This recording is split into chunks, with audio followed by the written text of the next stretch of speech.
tukiwa kwenye khutba kwa unwani al-Imamu al-Adil.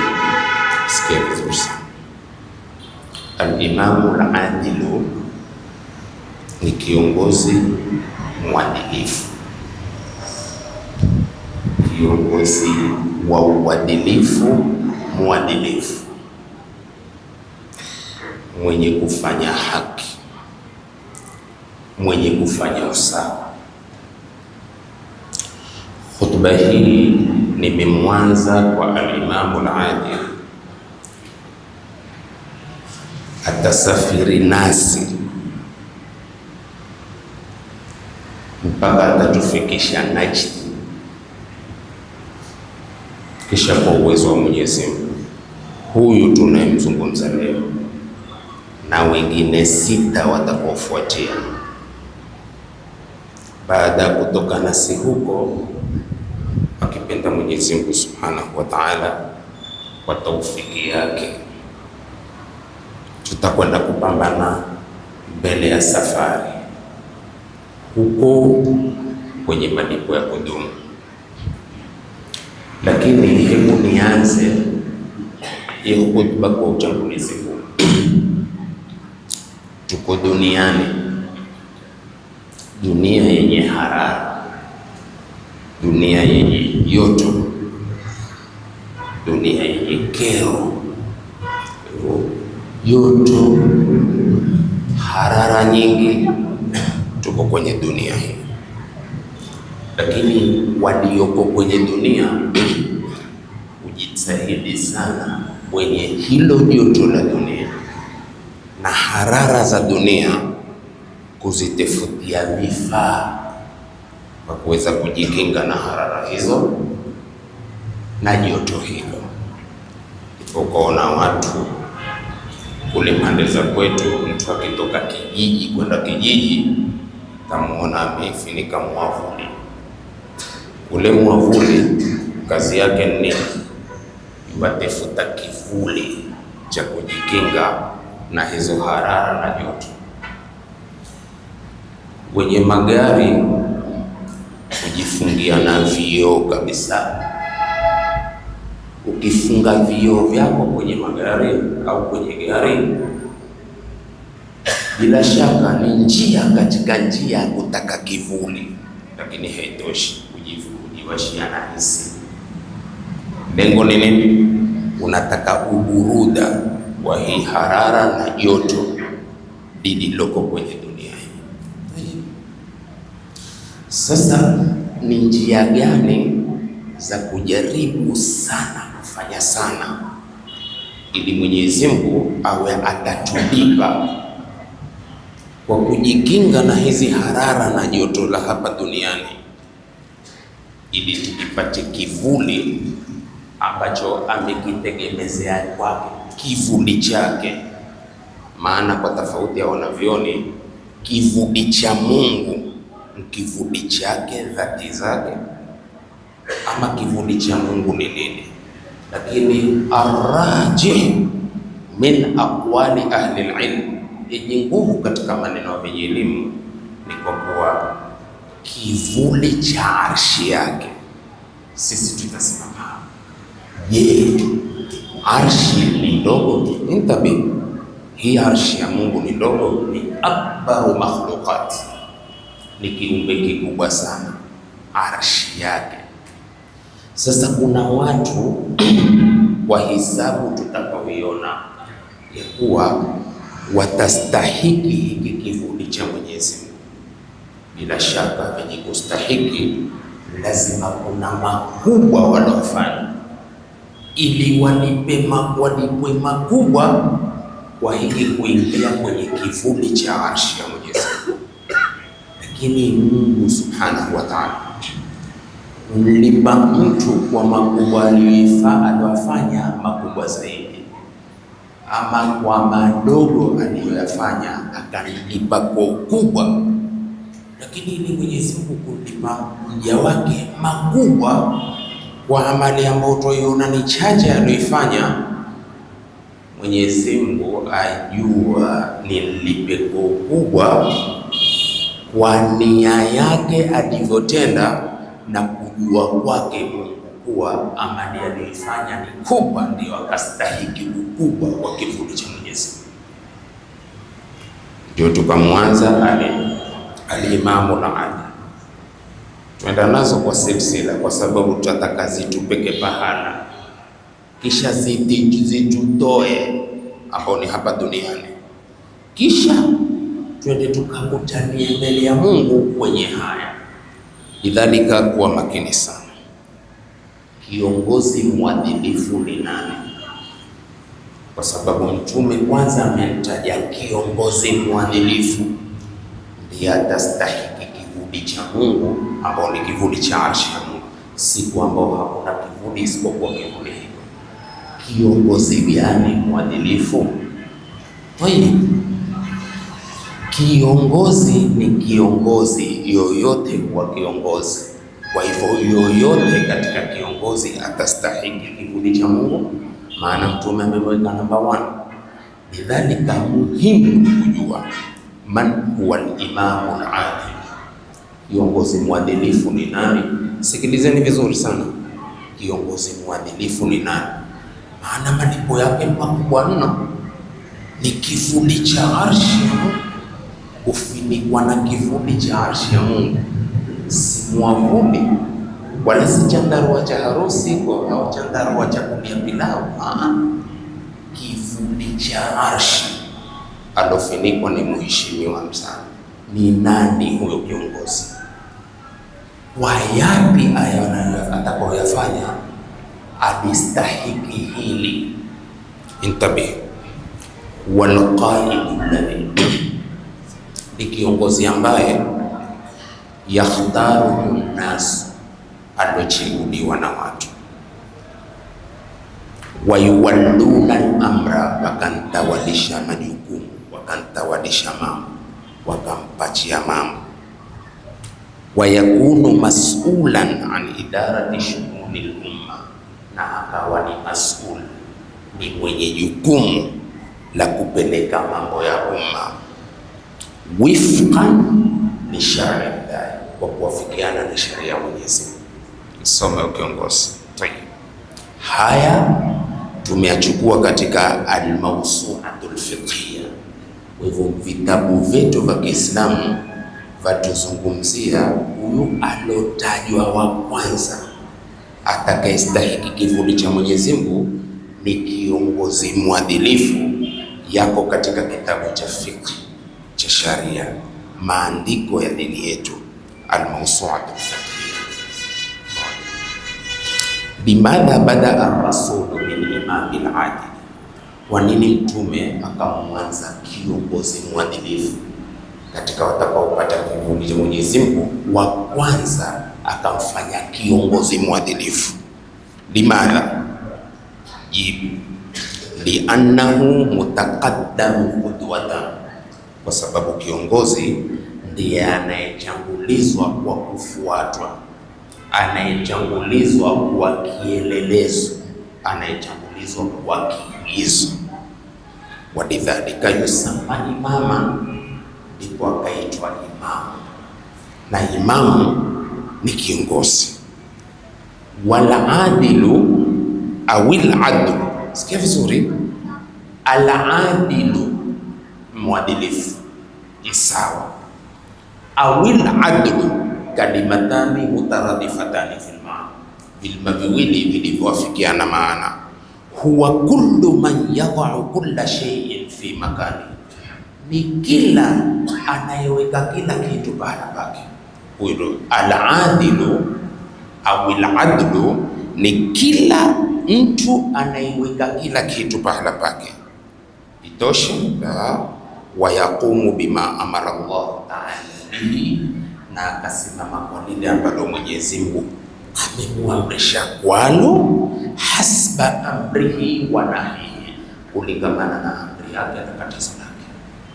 Huyo ndio kiongozi mwadilifu.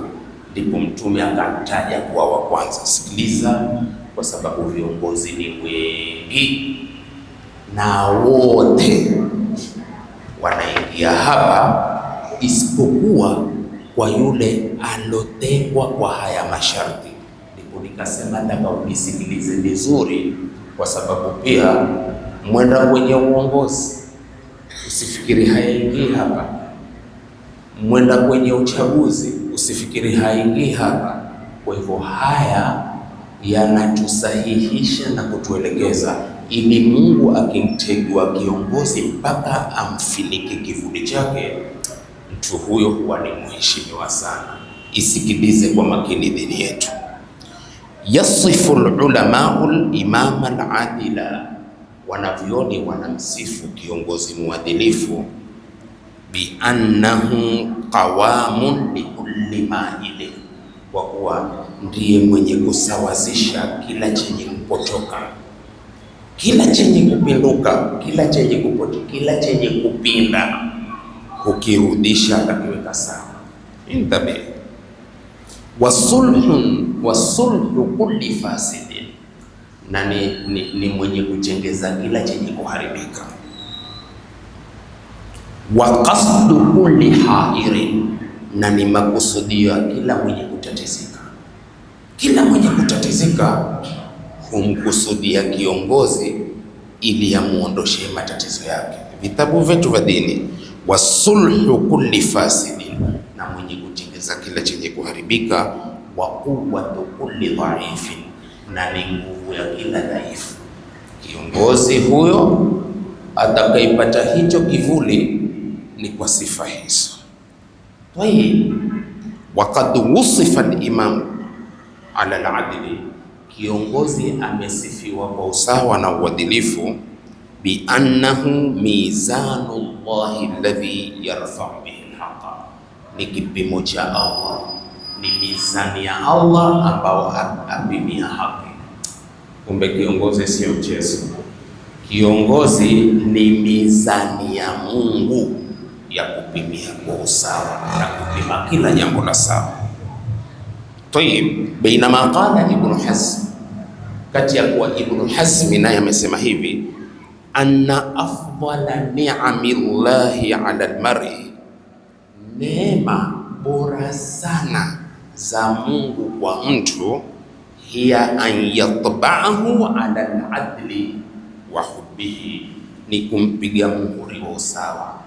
Ni katika neema kubwa za Allah kwa mja wake ampige muhuri wa sawa, wa hubbihi, na pendo lake la kumpenda yeye, wa ala al-haqqi wa itharihi, na kwa haki na kwa kuitanguliza hiyo haki. Usifikiri ya kuwa kuna watu saba watafinikwa na kivuli cha Mungu, siku ambao hakuna kivuli isipokuwa kivuli hiko, basi ikawa ni makokolela nkana hii kutafsiriwa tu al-imamu al-adil, kila kiongozi akajitia hapo na mwingineo. Sitaki kundusa mwingine, kwa sababu hii safari mpaka tutoke duniani kwenda zetu akhera sio mchezo. Ni mtu mkubwa anayestahiki kulipwa makubwa. Amr ibn al-As asemaje? La sultanu illa birijal, hakuna usultani isipokuwa kwa watu. Kwa maana hakuna kiongozi mpaka awe na watu. Kiongozi una mtu utamuongoza nani? Ndipo ukaona kila kiongozi hupigana sana kutaka watu, kwa sababu watu ndio wenye kuongozwa. Tayeb, wala rijalan illa bilmal, na hakuna watu isipokuwa kwa mali. Hai kiongozi ana watu sema ni wafuasi. Hii hadithi yatoka mbali ndugu zangu. Sawa, watu tele wafuasi wa kiongozi, lakini kila muonaye hana chochote mbacho wa kuandama wa kutaka kupawa mitihani. Si umeona dini yetu haikuwa takicho na jambo la mtume akisema jambo lina lile jamiul kalim, kilima chake kimoja huleta tafsiri ya kujaa dunia ya mafunzo. Hakuna usultani bila watu, na hakuna watu bila mali. Mtufuete tu. Gari likipungua petroli, kila mmoja utoze mato tu, hungoja kiongozi ate petroli hao machezo sivacho mauti. Tumeelewana? Ndipo ikawa uongozi kwenye zama zetu utakapokuwa ni mgumu kweli kweli, kwa sababu viongozi hawakukosa wafuasi, lakini wafuasi ndo huandama kwa kuvutwa, kwa kupewa machezo. Fuata maadili. Wala mala illa bil imara, na hakuna mali bila ujenzi. Ale mali yako basi mali yafanye imara. Imara ni ujenzi, project mikubwa, misikiti iwe inajengwa, madaris inajengwa, vituo vya kila aina vijengwa. Yamezungumzwa na dini yetu kwa kuntolea lowekwa namba 1 na Mtume, kuwatafinikwa na kivuli cha Mungu, siku ambao hakuna kivuli isipokuwa kivuli. Ni mchezo? Si mchezo. Twenda wala imara illa bi'adli, na hakuna ujenzi isipokuwa kwa usawa na uadilifu. Wallahi ndugu zangu, wenye kuisherehesha hii hadithi itakamatupeleka, utamkuta Mtume sallallahu alaihi wasallam kama ajua ama yuko kulingamana na mambo anapoenda. Angalia mwisho wa neno la Amr bin al-As ni kuwa hakuna ujenzi isipokuwa kwa usawa. Nishakuwa kiongozi, nishapata wafuasi wana usaidizi.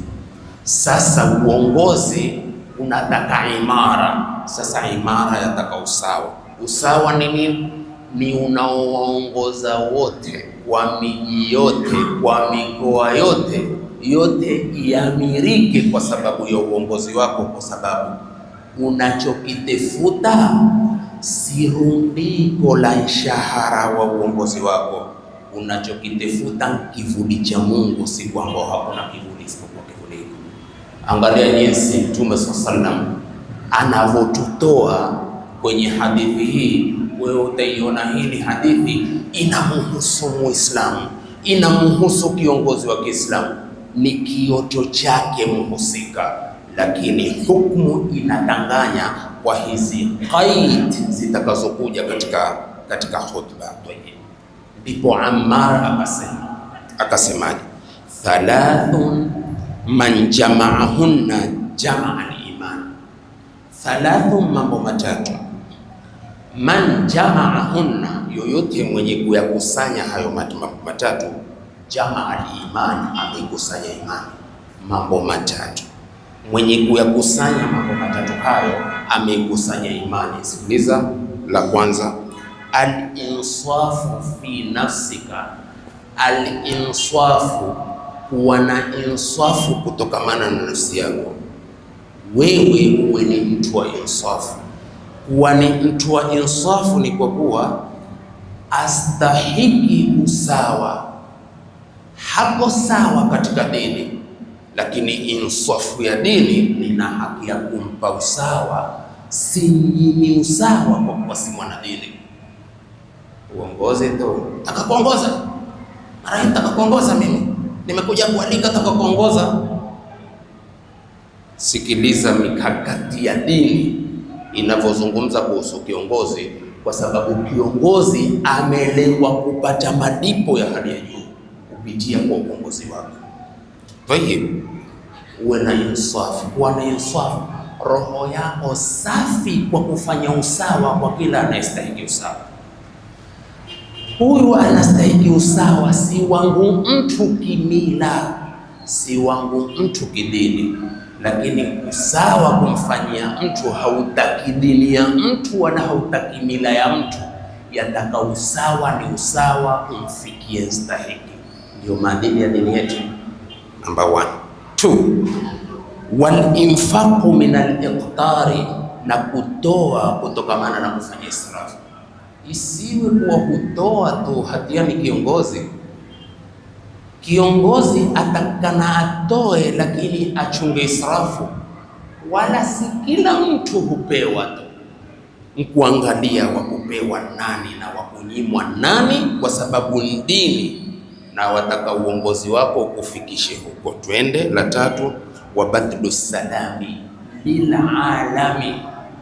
Utasema hakuna katika dini yetu, lakini hapana, dini yetu imekusanya kweli kweli. Hapa mimi nilikuwa sijaliona, ni katika kuzunguka tu kwa buhuthi zangu za khutba leo nilikalipata, na nina hakika tutayapata mengi, lakini huwezi kuyapata mengi mpaka uyatafute kwa wingi. Sawa? Badhlu salami lilalam, kutafuta njia ya kuleta amani, kutoa amani kwa ulimwengu. Imagine kutoa amani kwa ulimwengu, kiongozi mpaka aitoe amani kwa ulimwengu. Kwenye ulimwengu, ndugu zangu katika imani, umekusanya watu wa dini ya Kiislamu peke yake? Haikukusanya, imekusanya watu wa dini tofauti tofauti. Kuna vinavyoabudiwa vingine utachuka wewe ukiambiwa, wala sizitaji, lakini dini tofauti tofauti ya mataifa tofauti tofauti. Kiongozi alete amani kwa dunia. Tayeb, ndipo Ibn Taymiyyah akasema hivi, al-adlu nidhamu kulli shay, usawa ndio nidhamu ya kila kitu. Usawa, kufanya uadilifu ndio nidhamu ya kila kitu. Fa idha uqima, nidhamu ikisimamishwa, kwa sababu nidhamu ya usawa. Fa idha uqima amru dunya bi'adli, jambo la ulimwengu likisimamishwa kwa usawa, qamat, dunia itasimama vizuri na kila watu wataishi vizuri. Wa in lam yakun li sahibiha fil akhirati min khalaq, japokuwa mwenye kufanya usawa kesho, yani kesho akhira hana fungu lolote. Sikiliza dini yetu jemeni, mtarudia ibara, asema al-adlu nidhamu kulli shay, usawa ndio nidhamu ya kila kitu. Ukiona pahala hapana usawa, jua hapana nidhamu kwa mujibu wa dini ya Mtume Muhammad sallallahu alaihi wasallam. Hakuna jambo kana usawa. Intabih, fa idha uqima amru dunya bi'adli, jambo la ulimwengu likisimamishwa kwa usawa, qamat, na dunia itasimama na watu watakuwa sawa na mambo yote yatakuwa sawa. Mbona haya mambo ya kila kisampuli? Kwa sababu litafutwalo ni kiongozi wa kufunikwa na kivuli cha arshi ya Mungu. Tayeb, wa in lam yakun li sahibiha fil akhirati min khalaq, yule mwenye kufanya usawa hata kama hana fungu lolote kesho akhira, ikafiri la kupita kiasi, akaleta usawa kwenye dunia, dunia itasimama, japokuwa kesho akhira hana fungu lolote, pengine ndio kuchoma moto.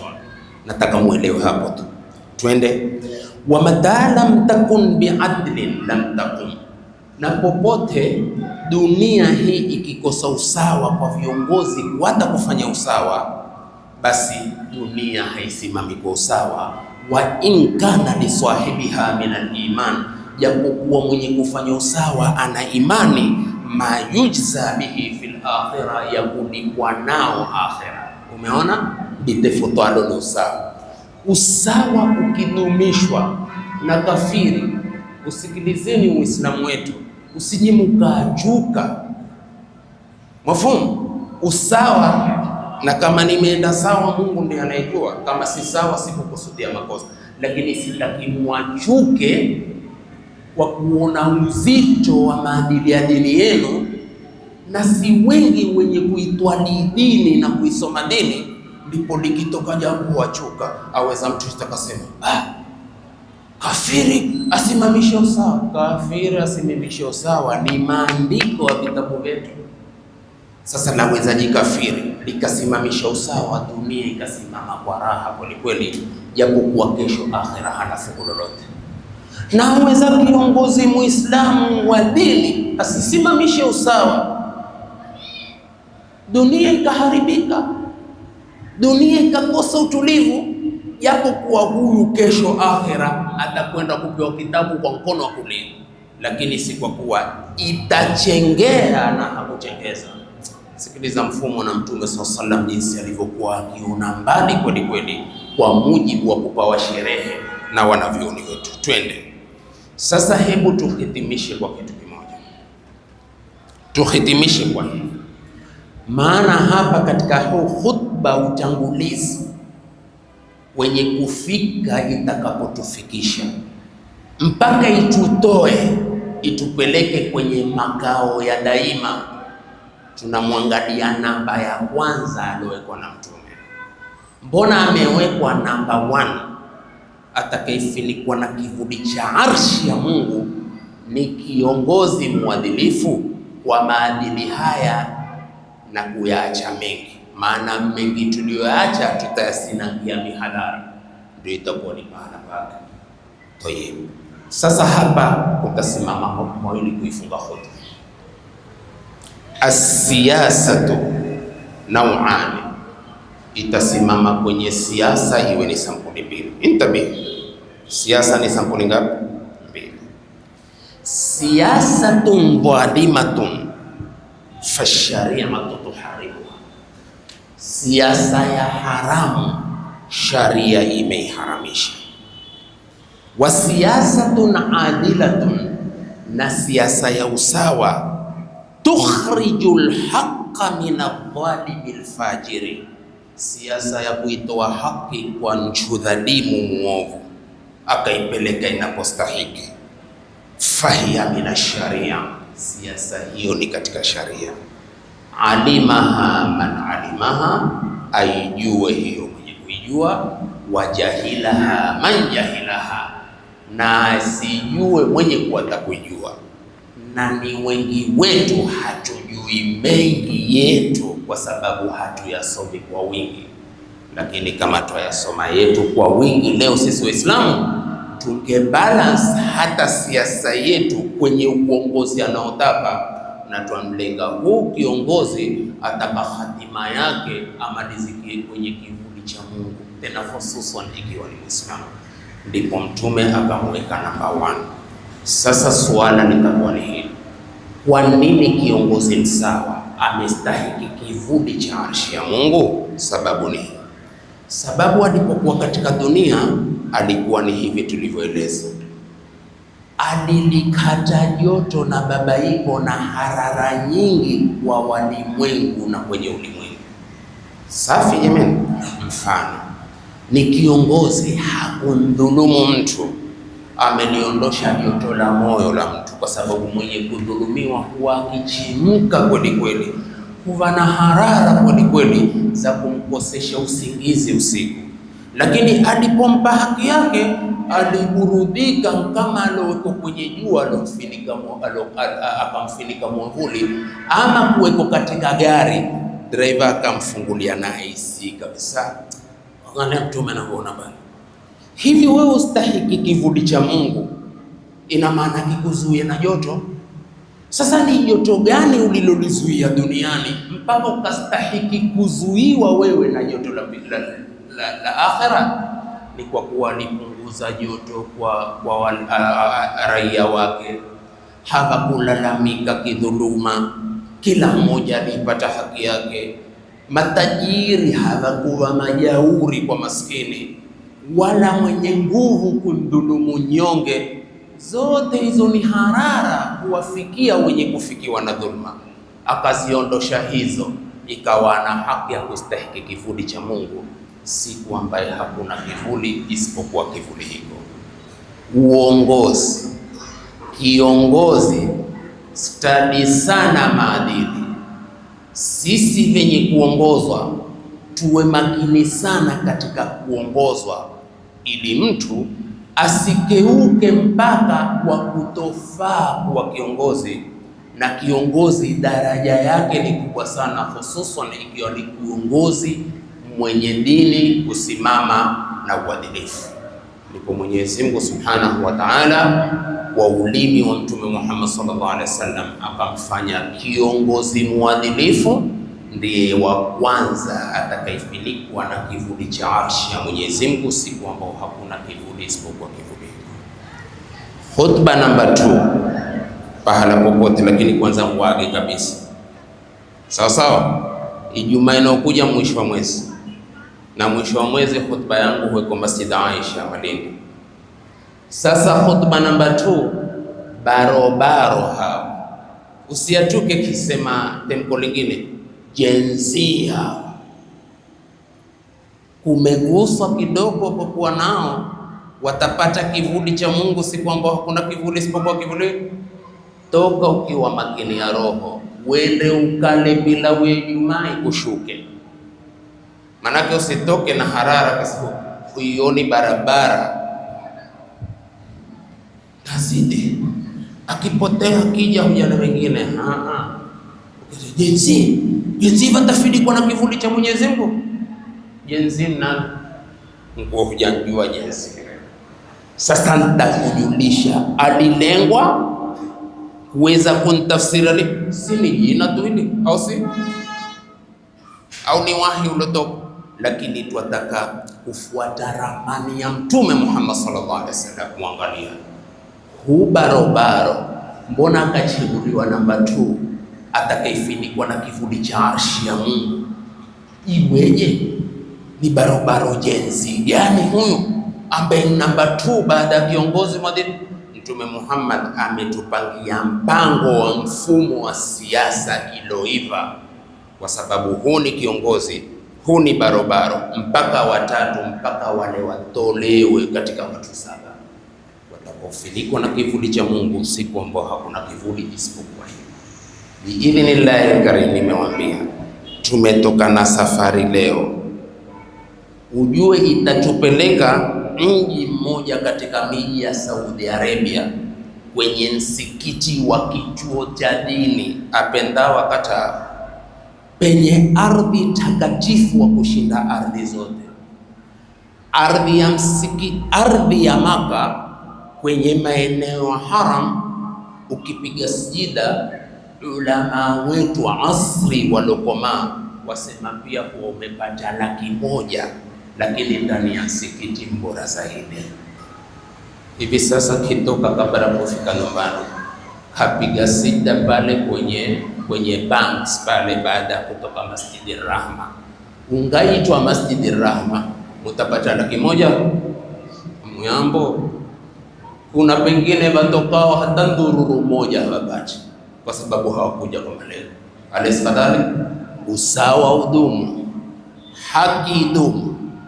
Twendeni kwa Mola wetu, tuingie katika kivuli kwa maadili na ramani na map isiyokosea tulochorewa na muallimul awwal wal muallimul awwal huwa al-Mustafa salawatu rabbi wa salamu alayhi. Tusitokeni katika ramani ya kumwandama Mtume. Tukitoka katika ramani ya kumwandama tutaharibikiwa, kwa sababu ndio kiongozi wa kwanza. Aqulu qawli hadha wa astaghfirullah al-azim li wa lakum wa lisairil muslimin wal muslimat fastaghfiruhu innahu huwal ghafurur rahim wa huwal barrul karim.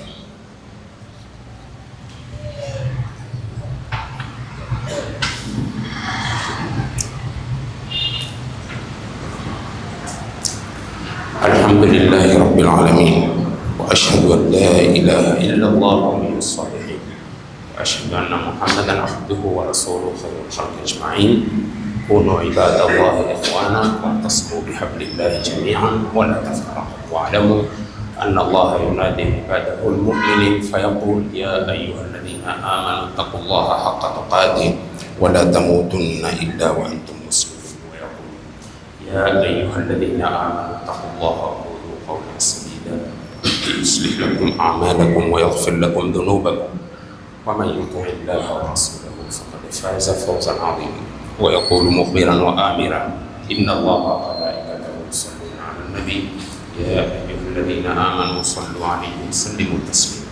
اللهم صل على محمد وعلى آل محمد كما صليت على إبراهيم وعلى آل إبراهيم وبارك على محمد وعلى آل محمد كما باركت على إبراهيم وعلى آل إبراهيم إنك حميد مجيد.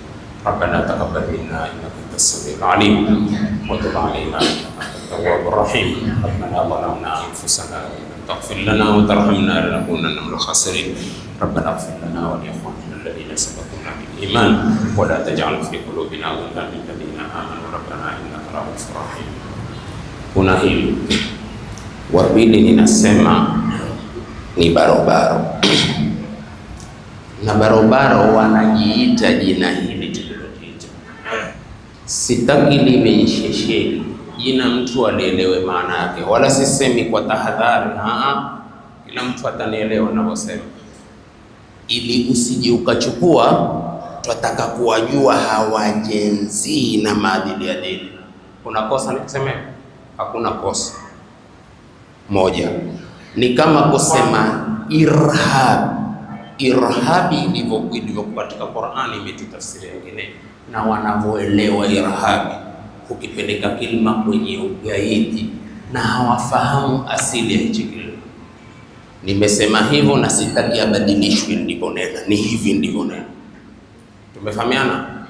Hata venye kamera, ndugu zangu, nawaambia mimi kwenye hili kusema la pili, nataka kuwazungumzia hawa wanaojiita jenzi kwa maadili ya dini yetu. Imezungumza vipi? Tokeni kila kipembe, muje kwa wingi ili kusikilize dini imesema nini. Usilinyakuo tu imeuchecha hapo.